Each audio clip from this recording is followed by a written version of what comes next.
할렐루야. 저는 오늘 신발 이야기를 하려고 합니다. 제가 초등학교 때 검정 고무신을 신고 다녔어요. 또 어떤 때는 파란 고무신을 신고 다니기도 했습니다.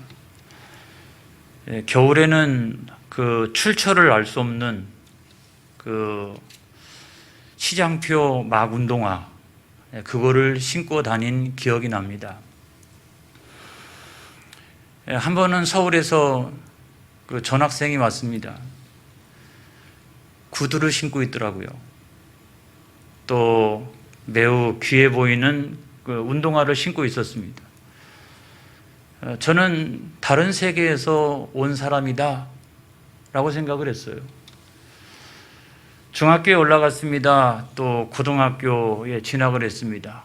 그때는 다 교복을 입고 있었기 때문에 검정색 운동화를 신고 있었습니다.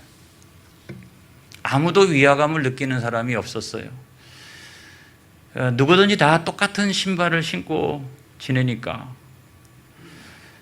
문제는 사복을 입을 때였습니다. 대부분의 친구들은 교련복 바지에다가 학교 운동화, 그 검정색 운동화, 그거를 신고 다녔는데, 어떤 친구들은 브랜드 운동화, 또 급이 좀 있는 메이커 운동화를 신고 다니는 친구들이 있었습니다. 그때는 제가 사춘기라 처음으로 부럽다 하는 생각을 해보았어요. 나중에 대학교에 갔습니다.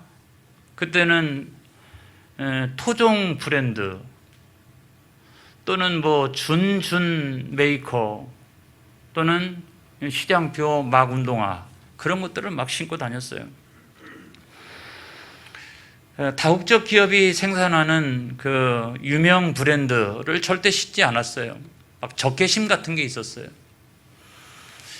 우리나라의 경제 이윤이 그걸 통해서 그쪽으로 넘어가는구나, 빼앗기는구나 하는 생각을 가졌기 때문이었습니다.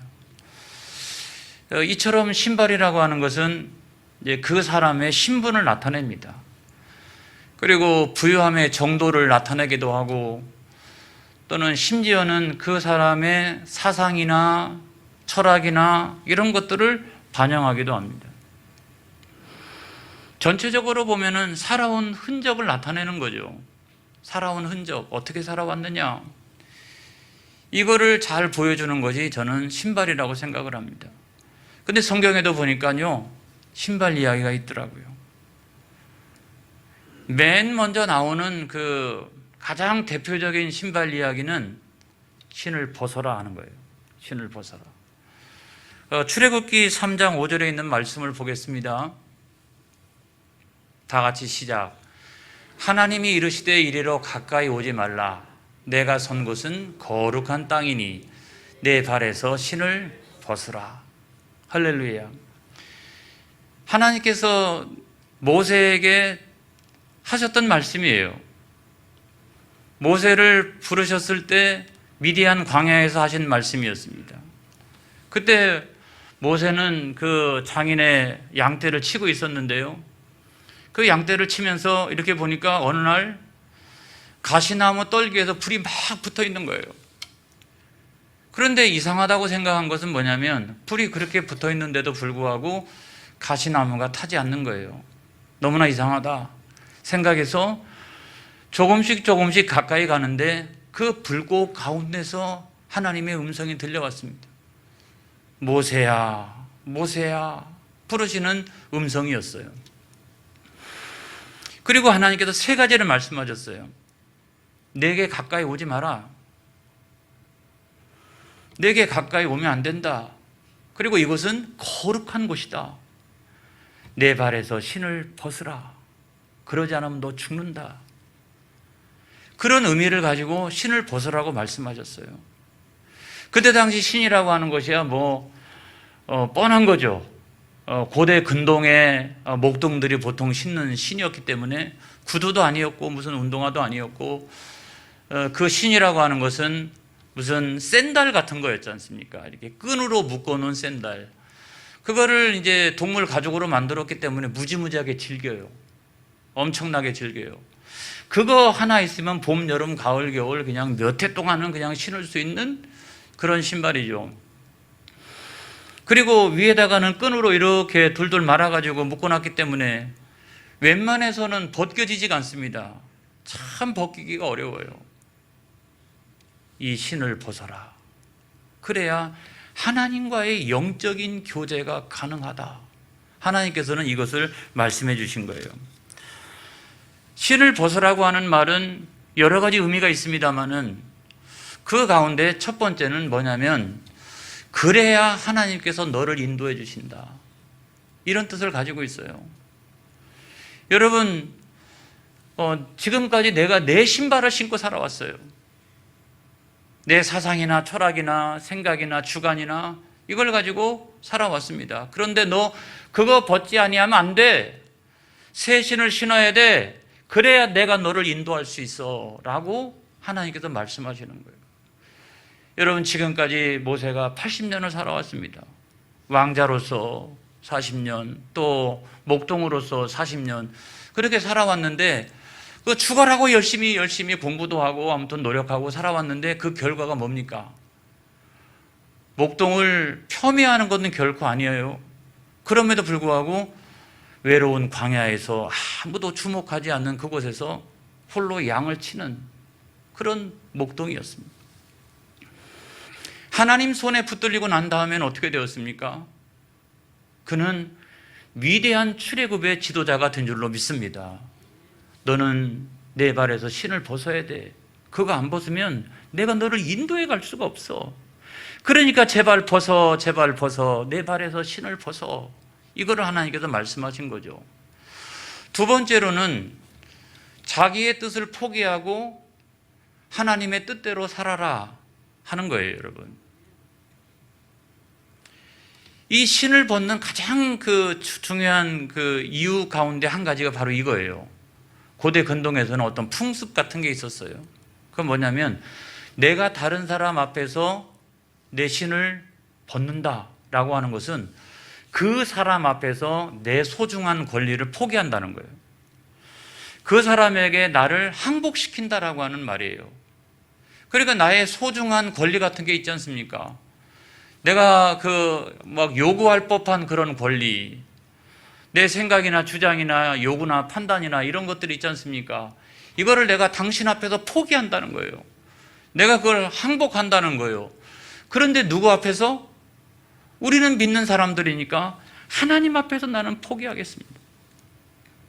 내가 내 뜻대로, 내 생각대로 살아왔는데 나는 실패자였습니다. 이제는 아버지, 내 뜻을 내려놓겠사오니 아버지 뜻대로 나를 인도하여 주옵소서. 그러니까 신을 내려놓을 수가 있는 거예요. 벗어버릴 수가 있는 거예요. 세 번째로는 어떤 의미를 가지고 있느냐? 죄를 고백하는 거죠. 죄를 고백하는 거예요. 신발이라고 하는 게 살아온 흔적 또는 살아온 행적을 나타내는 것이다.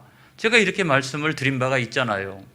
그래서 살아온 흔적, 행적을 쭉 생각해 보니까 잘난 것도 있었지만 그래도 생각해 보니까 중요하게 두 가지가 생각이 나요. 하나는 뭡니까? 살인했던 거. 또 하나는 그로 말미암아서 왕자의 직위에서 쫓겨나가지고 이와 같이 도망자가 된 거, 이와 같이 비참하게 살아가게 된 거. 이 두 가지가 생각이 나요. 하나님 앞에서 철저히 나는 죄인입니다. 나는 죄인입니다. 라고 생각하니까 너 내 발에서 신을 벗어 라고 하니까 자기 스스로가 신을 벗는 거예요. 끝까지 안 벗을 수도 있어요. 그런데도 신을 벗는 거예요. 여러분, 신앙생활이라고 하는 건 뭐냐? 신을 벗는 거다. 나는 죽을 죄인입니다. 그래서 실패자가 되었습니다.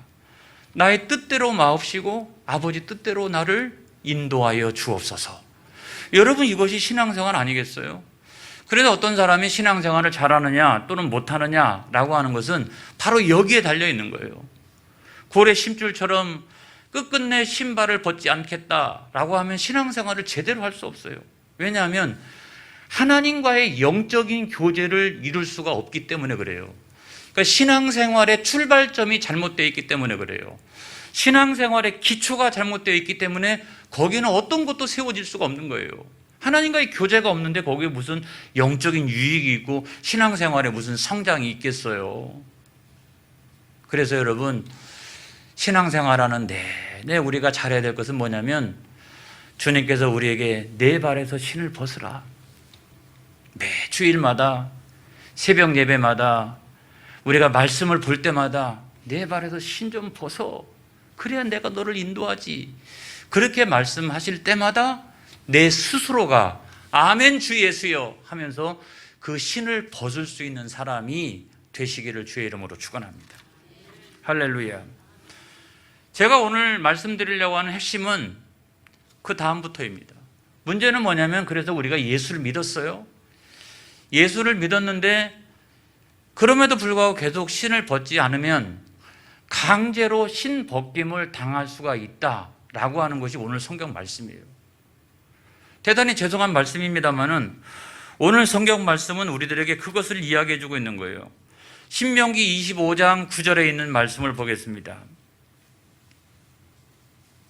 다 같이 시작. 그의 형제의 아내가 장로들 앞에서 그에게 나아가서 그의 발에서 신을 벗기고 그의 얼굴에 침을 뱉으며 이르기를 그의 형제의 집을 세우기를 즐겨 아니하는 자에게는 이같이 할 것이라 하고 이렇게 말씀하고 있잖아요. 저기 보면은 신을 강제적으로 벗기는 장면이 나옵니다, 여러분. 근데 이 성경 말씀은 계대 결혼에 대한 이야기예요. 어느 형제들이 있었다는 거예요. 근데 형제 가운데 한 사람이 죽었어요. 죽어서 이제 미망인이 생겼어요.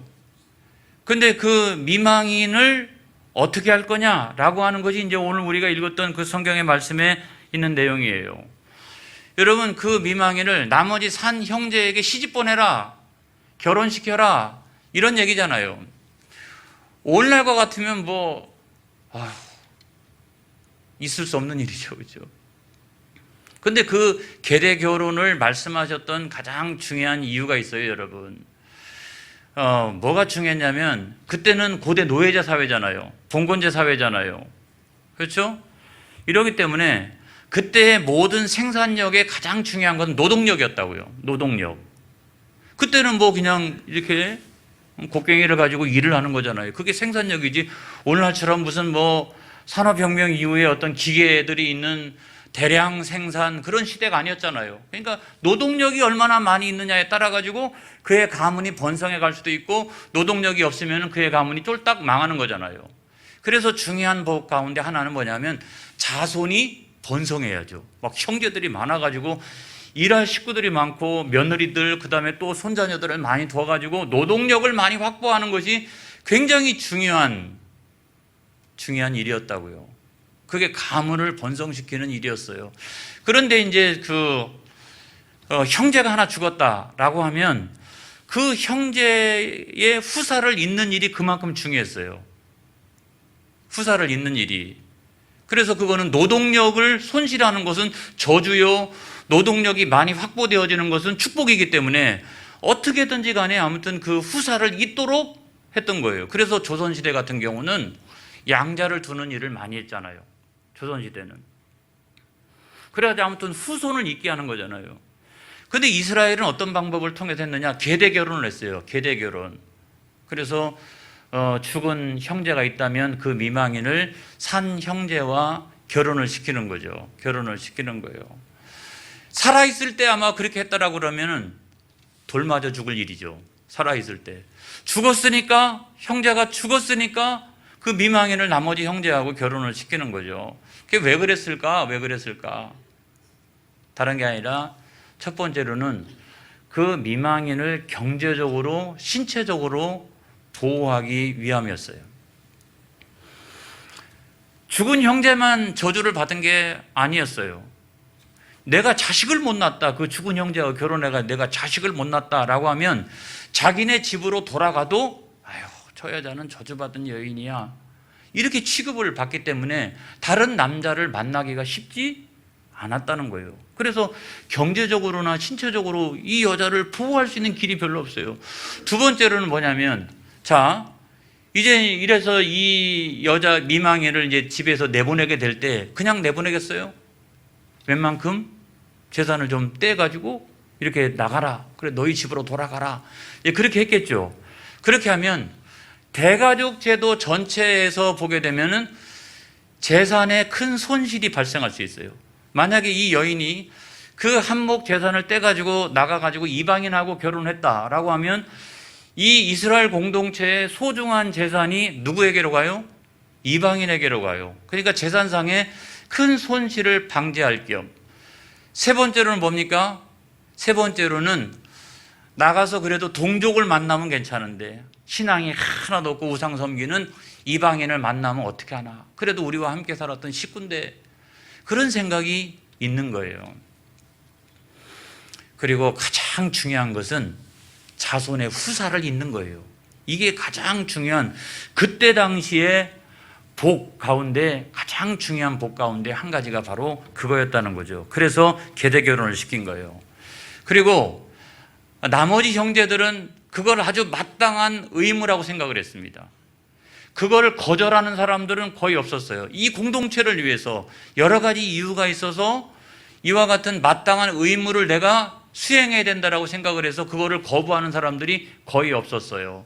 그래서 하나님께서는 이스라엘 공동체가 이방인 땅에 와서 이제 정착을 시작하는데 재산의 손실도 없고 자손은 번성해가고 그렇게 축복된 선민의 공동체가 되기 위해서 거기다가 규례를 만들어 주신 거죠.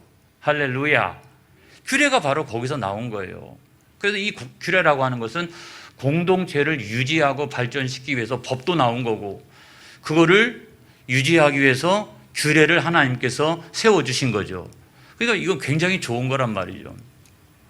그런데 사람들의 마음이라고 하는 게 똑같습니까? 아니잖아요. 어떤 사람은 야 그거 마땅한 의무야. 공동체의 유지를 위해서 그건 꼭 필요해. 그래서 아멘 이렇게 하는 사람도 있지만은 어떤 사람은 다 형수나 재수하고 절대 못 살아. 그리고 나에게도 별로 유익이 없어. 그래서 제가 한번 조사를 해봤어요. 왜 어떤 경우에 마땅한 의무라고 여겨지는 것을 거부하는가? 그거를 이렇게 주석을 통해 가지고 쭉 이렇게 검토해 봤더니 가장 많이 나오는 것이 뭐냐면 자기에게 유익이 별로 없어요. 형수나 재수를 뭐 사랑하는 마음을 가지면 안 되겠지만 아무튼 그래도 그런 마음을 그래도 조금이라도 가지면 괜찮잖아요. 그런데 이런 것도 하나도 없는데 문제는 뭐냐? 그 형수가 재산을 조금 떼가지고 바깥으로 나가서 다른 사람하고 결혼하면 그 사람은 재산이 좀 생기는 거잖아요. 그런데 한 공동체 안에서 나에게 다시 결혼을 하게 되면 이 공동체 안에서 나에게 재산을 물려줄 이유가 하나도 없는 거예요. 그러니까 나에게 유익이 하나도 없어요. 이게 나에게 이익되는 것이 없어요. 그건 공동체의 유익이 있지만 나에게는 이익이 하나도 없고 오히려 나한테는 짐만 되는 거예요. 이게 짐만 되는 거예요. 어떤 의미에서. 그래서 그렇게 생각하는 사람은 공동체의 의무를 거절하는 사람들이 있었다는 거예요. 이건 좋다 이 말입니다. 그건 자유의지 아니겠습니까? 그런데 자유의지는 반드시 자유의지에 대한 책임을 져야 한다는 거예요. 그러면 오늘 성경에 보니까 미망인이 어떻게 해요? 장로들한테 가가지고 고소를 해요. 하면은 진술을 들어요. 그리고 또 피고소인을 불러다가 또 진술을 들어요. 그리고 장로들이 어떻게 하냐면 야, 이 생각해 보니까 이건 공동체의 법에도 있고 규례에도 명백하게 있는 건데 자기의 이익 때문에 이 공동체의 규례나 법과 이 질서를 안 지켜? 라고 하면 장로들이 때를 지어서 모여 앉아가지고 그 형제를 불러들여요. 불러들여가지고 뭐라고 합니까? 여기 성경 말씀에 8절을 보겠습니다, 여러분. 8절 말씀을 보겠어요. 다 같이 시작. 그 성읍 장로들은 그를 불러다가 말할 것이며 그가 이미 정한 뜻대로 말하기를 내가 그 여자를 맞이하기를 즐겨하지 아니하노라 하면 이라고 되어져 있어요. 그러니까 장로들이 불러다가 얘기하는 거야. 너 공동체를 생각해야지. 그게 뭐 하는 거야? 너 그러면 나쁜 놈이 되는 거야. 이러면서 거기서 권면을 이렇게 한단 말이죠. 권면을 하는데 그 산 형제가 뭐라고 이야기합니까? 여기 보면 그가 이미 정한 뜻대로 말하기를 내가 그 여자를 맞이하기를 즐겨하지 아니하노라. 나는 끝까지 나는 맞이하는 것을 즐겨하지 않습니다. 이것이 나의 신념입니다. 나의 신조입니다. 라고 그와 같이 이야기를 한다면, 그 여자가 이와 같이 한다는 거예요. 그것이 바로 9절에 있는 말씀입니다. 다 같이 시작. 그의 형제의 아내가 장로들 앞에서 그에게 나아가서 그의 발에서 신을 벗기고 그의 얼굴에 침을 뱉으며 이르기를 그의 형제의 집을 세우기를 즐겨 아니하는 자에게는 이같이 할 것이라. 그래서 그 형제의 아내가 그 사람의 신발을 벗겨버려요. 그리고 얼굴에다 침을 뱉어요. 그리고 형제의 집이라고 하는 너는 말이야 공동체 세우기를 즐겨하지 아니하는 자야 라고 모욕을 준다는 거예요. 근데 더 심각한 모욕은 뭐냐면 10절에 있는 말씀인데요. 여러분 10절에 있는 말씀 보면 다 같이 시작. 이스라엘 중에서 그의 이름을 신벗김 받은 자의 집이라 부를 것이니라. 너는 공동체를 생각하지 않아. 너는 자기 유익만 구하고 있어. 그러니까 너는 신벗김을 받은 자의 집이야 라고 하면서 낙인을 찍고 그리고 수치와 모욕을 당하게 한다는 거예요. 여러분 우리 교회 안에서는 그와 같은 성도가 한 성도도 없기를 주의 이름으로 축복합니다. 그리고 우리가 사모해야 될 신은 어떤 거냐면 평안의 복음의 신발인 줄로 믿습니다. 할렐루야.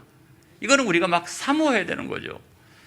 자, 성경 말씀 보겠어요. 에베소 6장 14절로 17절의 말씀을 보겠습니다. 다 같이 시작.